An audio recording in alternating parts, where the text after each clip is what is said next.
Peace and welcome to Oddly Familiar. Today's episode is all about video game covers. We will be taking a look at sources that have influenced covers to some of our favorite games, and some other games. With no further delay, here's Oddly Familiar episode 27, video game covers that look oddly familiar.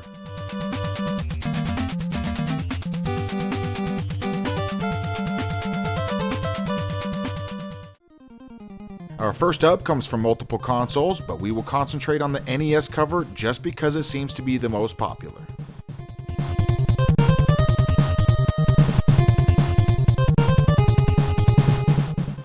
The two soldiers have a familiar look. Let's start with the guy on the left.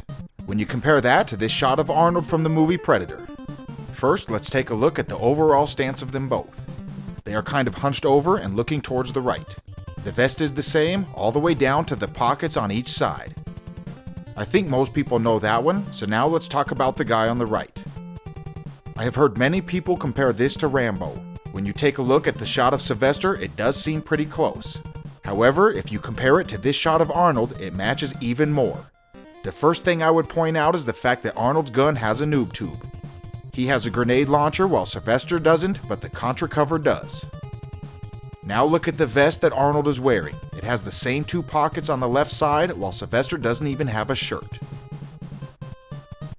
I do see how some people would think of Rambo, because they did add the iconic red headband. However, when taking a closer look, I think both of these guys on the cover are influenced by Arnold.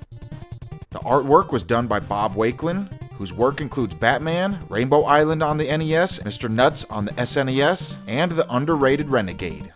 Sadly, he passed away on January 21st of 2018.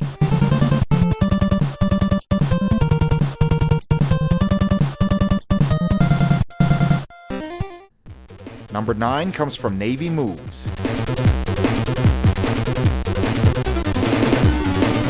If he doesn't look familiar, think of Arnold again. Here is the cover of his movie named Commando. I put this at number 9 because it's a mini double whammy. It's not the same game or even the same console, but they both involve Arnold. The serious look on his face and down to his posture and even clothes, all match. The movie Commando was released in 1985, starring Arnold as John Matrix, who is a retired special agent, but is forced out of retirement when his daughter, played by Alyssa Milano, is kidnapped. The game was released in 1988 and features a Special Forces member named Makara. It's a 2D side-scrolling shooter and was released on many different systems, from the Commodore 64 to the ZX Spectrum. The cover art was done by Luis Royo. Some of his other work includes Summoning, Star Siege Tribes, Game Over, and Hundra, to name a few.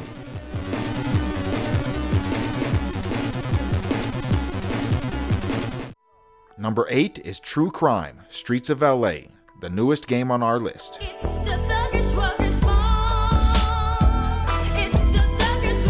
True Crime: Streets of LA was released on multiple consoles in 2003 and PC in 2004. The cover art features a man pointing his pistol in the direction of the camera. It may be a coincidence, but it looks awfully similar to the cover of The Replacement Killers, a movie from 1998 starring Chow Yun-fat. I say coincidence because a guy with sunglasses and pointing a gun directly at the camera just seems like a popular pose. But it does look similar, and they both have a red and black color scheme. The major differences are the fact the lady is gone on the True Crime cover, and the character is in grayscale.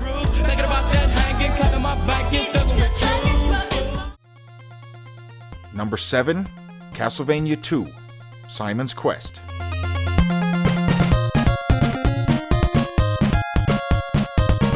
Released in 1987, this cover is fairly well known, but Konami seems to have been influenced by Ravenloft. This module dates back to 1983, and is for use with the first edition Advanced Dungeons & Dragons game. The cover was drawn by Clyde Caldwell, an American artist, self-described as a fantasy illustrator. Castlevania II has the same style castle, and Dracula on the balcony. They did change the direction that Dracula's head is facing, but most of the rest seems to be the same. If you take a look at the PAL version of the game, you will notice they removed the illustration in the back and just have a basic gradient blue background. Maybe someone at the European Konami offices saw the issues and removed it to avoid infringing on any copyrights.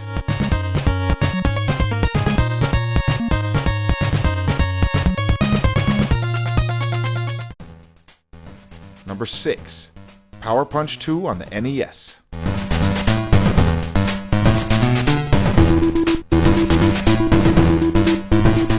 Power Punch 2 is an NES boxing game and it was released in 1992. This was supposed to be a sequel to Mike Tyson's Punch-Out!, developed by Beam Software under supervision from Nintendo, until Nintendo disowned the production of the game. Because of this, it was published by American Softworks Corporation. There is speculation as to why Mike Tyson was removed from the game. It could have been done due to his mounting legal troubles, or it could be because this new company couldn't afford to pay him what he was due, and as a result, his name was removed from the game, and the boxer on the cover was slightly redesigned to look less like Mike Tyson. But as you can see, there is still some similarity. It's a huge disappointment when compared to Mike Tyson's Punch-Out!, as it has poor mechanics and an unbelievable plot.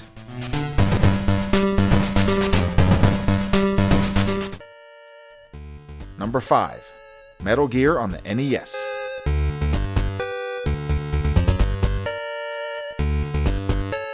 Another NES game, and this one takes inspiration from Kyle Reese from the Terminator franchise.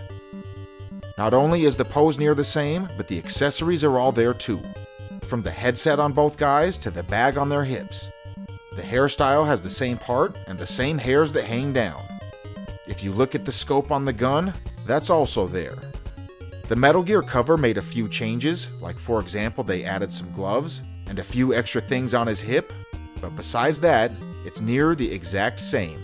A hard one to defend if one was to try.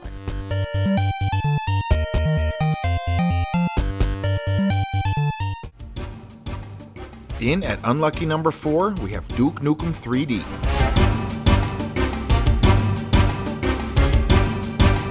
This style cover is kind of a cliche. It has been done a few times before, and probably more times than we even realize. This Duke Nukem game was released in 1996 and it's full of parodies, so it makes perfect sense for the cover to do the exact same thing as the rest of the game. So first up, let's compare it to the 1992 movie, Army of Darkness, starring Bruce Campbell. The pose is quite similar, from the direction he is looking to the way his left arm is just away from his body, while his right leg is stepping on something with his knee slightly bent. There are also clouds in the background. Duke Nukem has a mushroom cloud from an atomic blast, while the Army of Darkness cover looks like smoke from a fire. But now, if you look at the 1983 movie National Lampoon's Vacation, it has the same general feel, but the pose is a little different.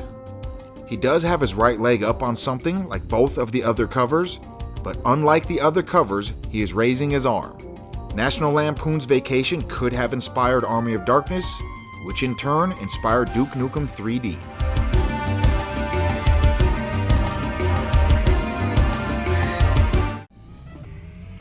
Number 3 comes from the Taito game titled Silent Dragon.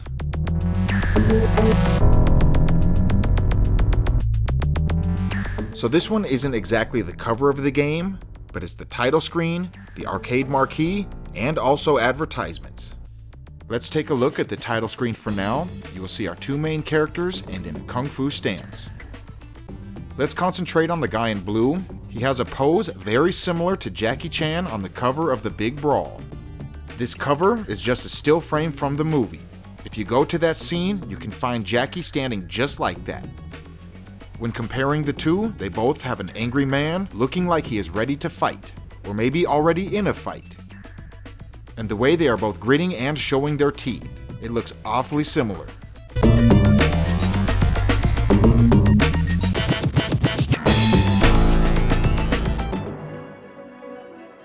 Number 2 is a double whammy. Again, the Silent Dragon. This time we will focus on the guy in red. If the guy in blue was Jackie, then who do you think the guy in red is? Well, that's also Jackie. Look at this cover of Jackie Chan Digest. Not only is the stance the same, they chose the same color clothes. In the previous entry, they were both wearing blue, and now in this entry, they are both wearing red. If you have any doubts, look at the hand gestures. This is too close to be a coincidence. And then add the fact that this is now the second Jackie pose in this game. I feel safe to say, Jackie Chan inspired Silent Dragon.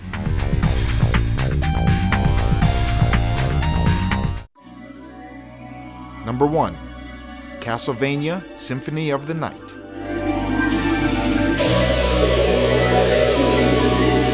So this one may be a little more well known than all of the previous ones, especially to European viewers, and even more specifically, French viewers, because the building on the cover of Symphony of the Night is a real location. Its real name is La Motte Saint-Michel and is located in Normandy, France. The island is located about 1 kilometer off the country's northwestern coast. During times of high tide, it will become completely surrounded by water. While during low tide, you could technically walk to it, but I would suggest using the bridge.